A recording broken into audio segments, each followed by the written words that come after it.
Voy a hacer una breve pausa y regreso para conversar con el doctor Leonel Argüello.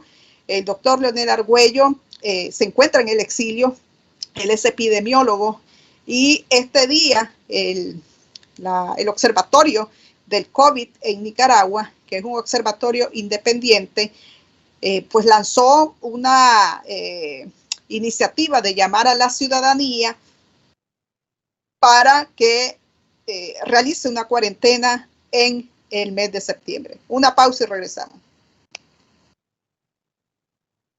Bienvenido a la nueva red 4.5G LTE, la red más rápida y que te conecta mucho más. Compartí más fotos y videos con mejor calidad en menos tiempo, sin interrupciones. Desde donde estés, estarás conectado a una red que evoluciona para darte lo mejor, sin fronteras y con la mejor experiencia en navegación. En Claro, evolucionamos nuestra red. Ahora toda Nicaragua está conectada con 4.5G LTE. Pásate a Claro, el internet más rápido de Nicaragua. ¡Claro que sí!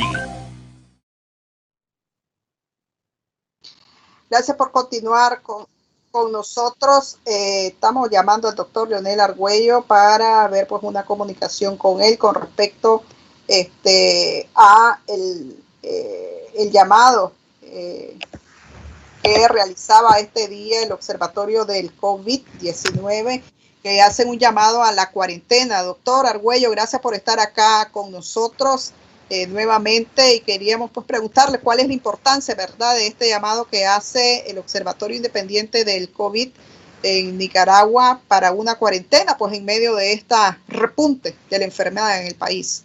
Yo creo que es muy importante el llamado que hacen no solamente el observatorio, sino diferentes grupos e inclusive gente a nivel particular alertando a la población que hay que tomar las medidas. La situación está bastante compleja en Nicaragua.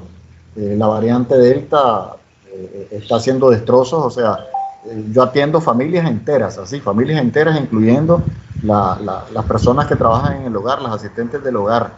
Es impresionante la cantidad de gente que hay, ¿verdad? Y se quiere seguir ocultando esto. Entonces yo creo que es fundamental retomar las medidas de prevención y, por supuesto, el llamado a solamente salir en caso necesario y evitar aglomeraciones. Doctor, ¿cómo recomendaciones para hacer esta cuarentena en Nicaragua, tomando en cuenta que muchas personas pues tienen pues empleos por cuenta propia? Sí, aquí hay que dividirlo, ¿verdad? La gente que tiene empleo por cuenta propia debería ser apoyada por el gobierno. En todos los países hacen una cosa que se llama políticas públicas, que es un financiamiento específico para este tipo de personas. Entonces, ¿qué puedo hacer yo? ¿Qué puedes hacer vos? ¿Qué pueden hacer el resto de ciudadanos de Nicaragua por esa gente que se gana el pan de cada día a través de su trabajo? Es apoyarlo. ¿Apoyarlo con qué? Apoyarlos con mascarillas. Apoyarlos con mascarillas de tela para que sean reutilizables, darles material educativo para que esta gente pueda vender, porque si se me acerca alguien sin mascarilla, yo ni abro la ventana, ¿verdad? Entonces es importante ayudarle a este tipo de gente. Es fundamental educar más a esta población para que sepa cuidarse, ¿sí? Y para que nos cuide también, porque hay que recordar que estas personas son más vulnerables en el sentido de que ellos llevan la comida a diario. Mira, la mayoría de los nicaragüenses recibimos salario, los que estamos trabajando obviamente, ¿verdad?, o quincenal o mensual, pero ellos no, ellos es diario. Y entonces el hecho de que les dé la COVID y permanezcan una semana o 2 semanas fuera de su casa es grave, porque su familia no come, o su familia come menos, y por lo tanto estas personas hay que cuidarlas, y en este sentido es importante dotarlos de los materiales de protección, que puede ser la mascarilla descartable, pero yo prefiero las mascarillas de tela de 3 capas, porque las pueden lavar con agua y jabón y ser reutilizables. Cuando vos le das una mascarilla descartable, él la vuelve a utilizar, aunque vos le digas que se moja y no sirve, que vos le digas que hay que descartarla, no lo van a descartar porque no tienen recursos para más. En cambio la de tela sí, y les explicas que la tienen que lavar con agua y jabón. Y también conseguirles lo que son las pantallas faciales o las caretas faciales o pantallas protectoras de plástico que te permitan hacer una segunda barrera contra el ingreso del virus, pero también, si lo tenés vos, contra la salida del virus hacia la otra persona. Eso es en relación a la gente, ¿verdad?, que tiene que hacer esa situación. Obviamente, si no se pone un alto a los buceros que son responsables y culpables que la gente se enferme, ¿verdad? Y el gobierno es el principal responsable de exigir que en los buses se mantengan las ventanas abiertas, que todo el mundo se lave las manos con agua y jabón o con alcohol gel o alcohol líquido al 70%, que desinfecten los buses con cloro continuamente y que nadie pueda ingresar a un bus, incluyendo ni el chofer ni los ayudantes, si no tiene una mascarilla y que la tenga bien puesta, ¿verdad? Porque también recordemos que los buses son aglomeración de personas, las velas son aglomeración de personas, todos estos actos públicos que se hacen independientemente religiosos, no autorizados por la Iglesia Católica, o políticos, o de recreación, o competencia, etcétera, son aglomeraciones. Y las aglomeraciones es lo que te permite, por no tener el distanciamiento de al menos 2 metros de distancia entre persona y persona,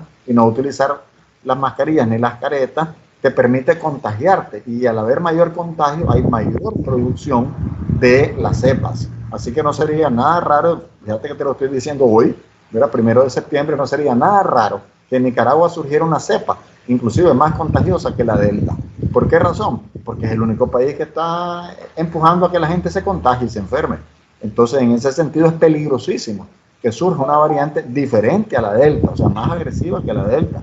Creo que nos estamos jugando el pellejo, como decimos en buen nicaragüense. Doctor, ¿cómo contribuye una cuarentena por un mes al cual hace pues el llamado el Observatorio del COVID a bajar esa curva o a contener de alguna manera la propagación? Sí, la cuarentena, lo importante es lo siguiente. Esta es una enfermedad que se transmite de una persona a otra. Si esta persona está enferma y se aísla, no se la pasa a nadie más. Hasta ahí llegó el virus. Esa fue la historia del virus, hasta ahí llegó. Sin embargo, si esta persona enferma se comienza a mover en otros lados o no sabe que tiene el virus, no siente ningún síntoma y se comienza a mover como que nada, sin tomar las medidas de protección, está contagiando a otras personas. Por eso hay que ser responsable, porque si no sos responsable, sos culpable, ¿verdad? Uno tiene que tomar ese tipo de medidas. Entonces, ¿qué es lo que hace la cuarentena? La que se llama la cuarentena, que originalmente eran 40 días, inclusive no sé si te acordás, cuando venían del espacio los astronautas los dejaban 40 días también, pero esta es una cosa antigua. Ahora, ya de manera moderna, se le sigue llamando cuarentena, pero en realidad la cuarentena es por un periodo que equivale al periodo de incubación de una enfermedad. Entonces, lo explico de otra manera. Si yo hoy me puse en contacto con una persona que no tenía mascarilla y yo me voy a enfermar, va a pasar un periodo de 15 días que yo me enferme. Entonces, si yo me quedo en mi casa durante esos 15 días, entonces, si me enfermo, yo no se lo voy a pasar a nadie. O si me enfermo y no me doy cuenta que tengo síntomas, no lo voy a pasar a nadie. Entonces, la idea de quedarse en casa es que la gente no circule tanto. Al no circular tanto, no está llevando el virus de un lugar a otro. Está igualito a aquel jueguito que teníamos de niños. Vos la andás, es lo mismo.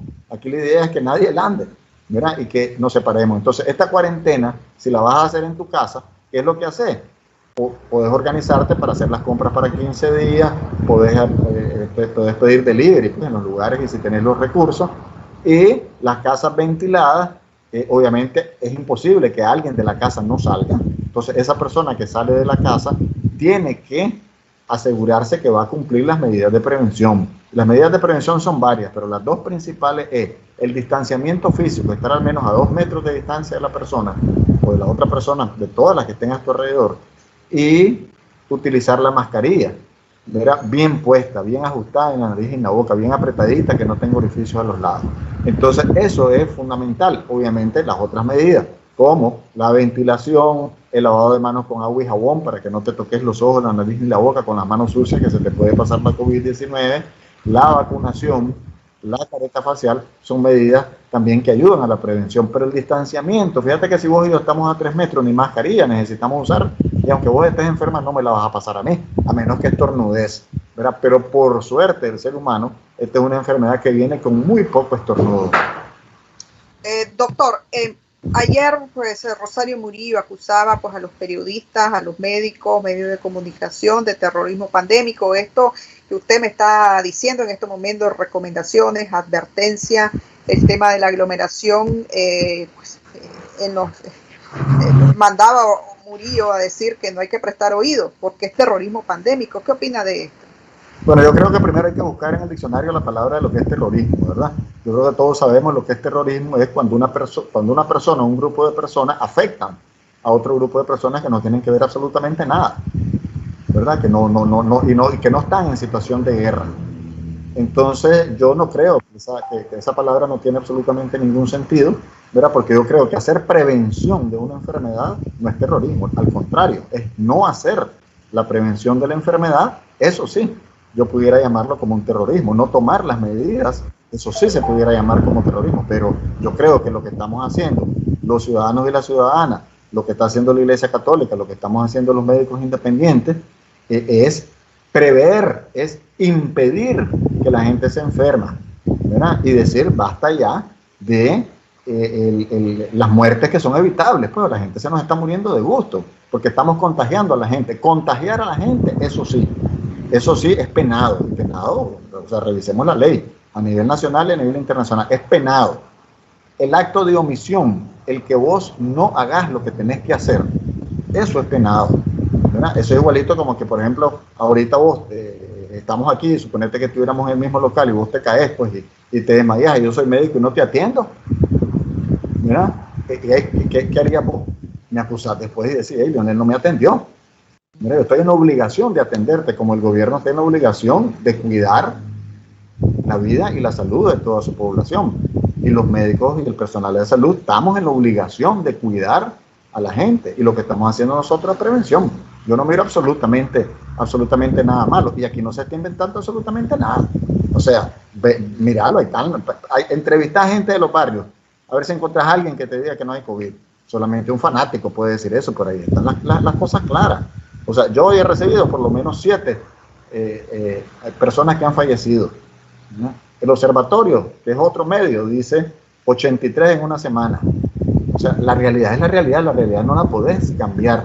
Los hospitales están llenos, por todos lados hay COVID-19, y decir que eso es para alarmar. No, esto es para alertar, para que la población tome las medidas de prevención, porque ya estamos nosotros, ¿verdad?, cosechando para recoger un pueblo enfermo, un pueblo dañado. Eso es lo que estamos haciendo. Entonces, aquí hay responsabilidades del gobierno, pero también hay responsabilidades individuales. O sea, que no me vengan a mí con el cuento de que el dueño del bus, o el dueño del restaurante, o el dueño de la discoteca, él nada tiene que ver.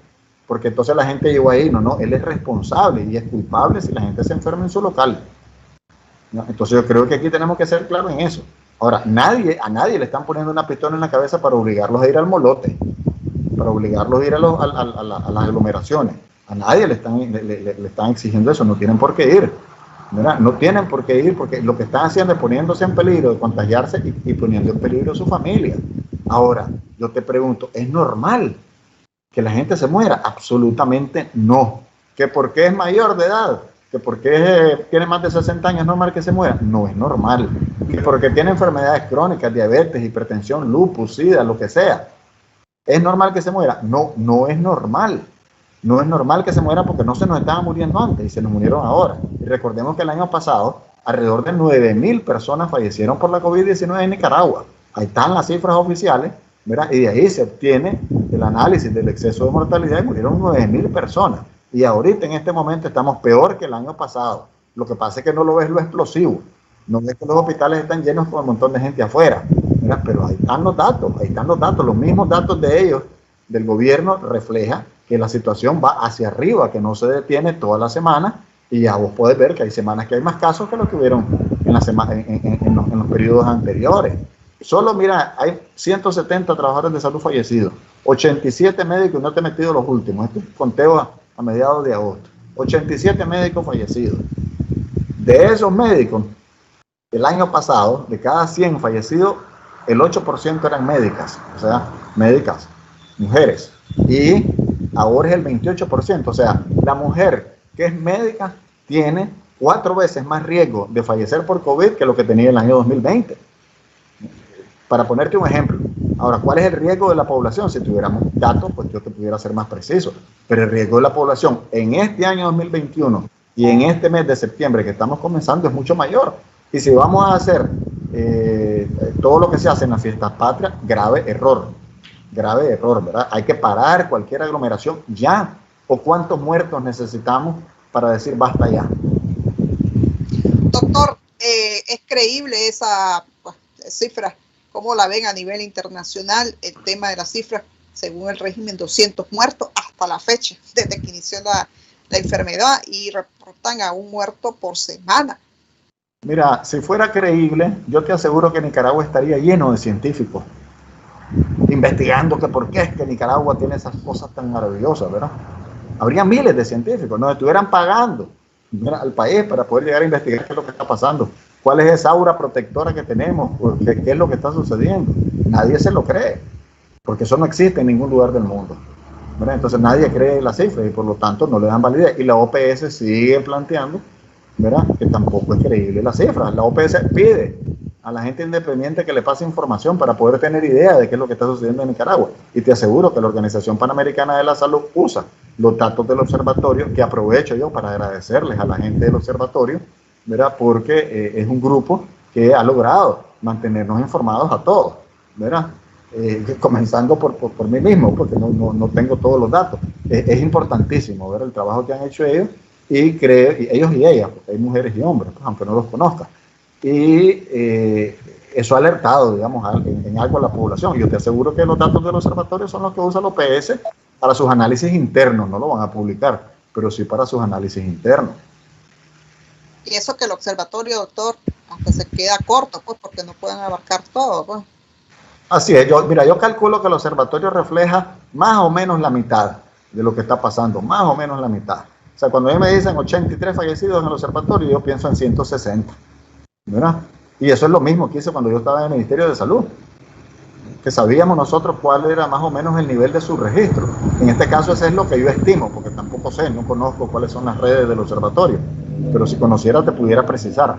¿Mira? Pero como no lo tengo, entonces yo calculo que más o menos ha de andar alrededor de la mitad. Así pasaba, cuando teníamos las epidemias del sarampión, por ejemplo, en Nicaragua, antes de controlar el sarampión, a mí lo que me llegaban, las notificaciones que me llegaban eran la mitad, pero en ese tiempo yo podía revisar lo que es una notificación obligatoria por el médico. Digo, ¿qué encontraba? Encontraba 100 casos de sarampión en notificaciones médicas, y por la vigilancia epidemiológica me pasaban la mitad.